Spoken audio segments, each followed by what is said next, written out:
Hello guys, welcome back to this channel. और आज हम आपके लिए लेके आए हैं चैप्टर 3 का topic if else if statement के बारे में।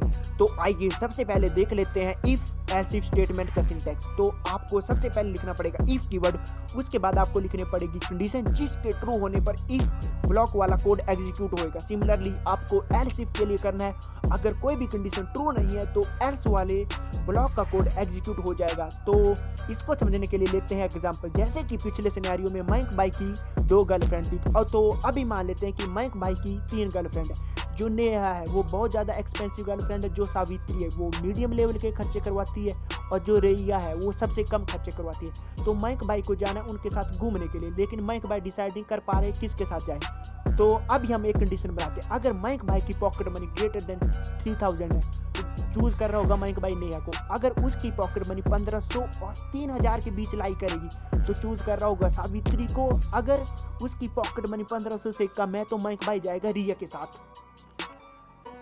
तो आइए अब इसको कोड करके देख लेते हैं। तो सबसे पहले आपको यहाँ पर लिखना पड़ेगा मेन, और यह कोड स्निपेट के द्वारा ऑटो कंप्लीट हो जाएगा।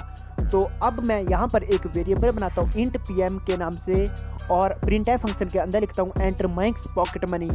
जो अब उसके बाद मैं यूज़ करूँगा scanf फंक्शन का, और scanf फंक्शन के अंदर डबल कोट्स के अंदर मैं लिखूँगा %d, और उसके बाद कोमा लगा के मैं लिखूँगा एड्रेस ऑफ pm, जिससे जो वैल्यू आएगी वो p नाम के वेरिएबल में स्टोर हो जाएगी।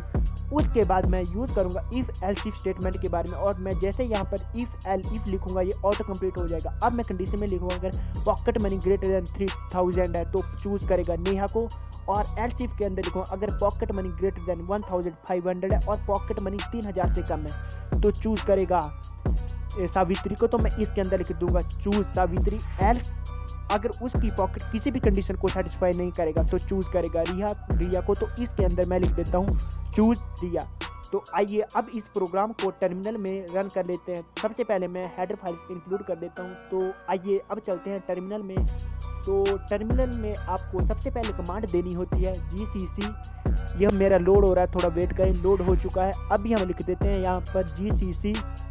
तो जैसे ही आप gcc लिखेंगे उसके बाद आपको अगली कमांड लिखनी पड़ेगी gcc और फाइल का नाम।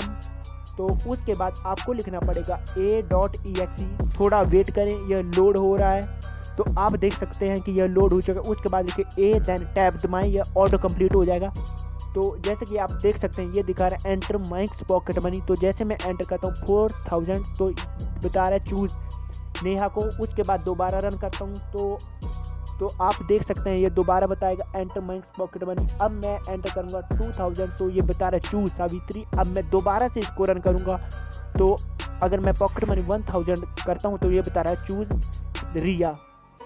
तो अगले ट्यूटोरियल में हम आपके लिए लेके आएंगे स्विच के स्टेटमेंट और इफ एल्स स्टेटमेंट और स्विच के स्टेटमेंट के ऊपर प्रॉब्लम। तो इसी के साथ अब मिलते हैं अगले वीडियो ट्यूटोरियल में। तब तक के लिए जाओ और फोड़ो।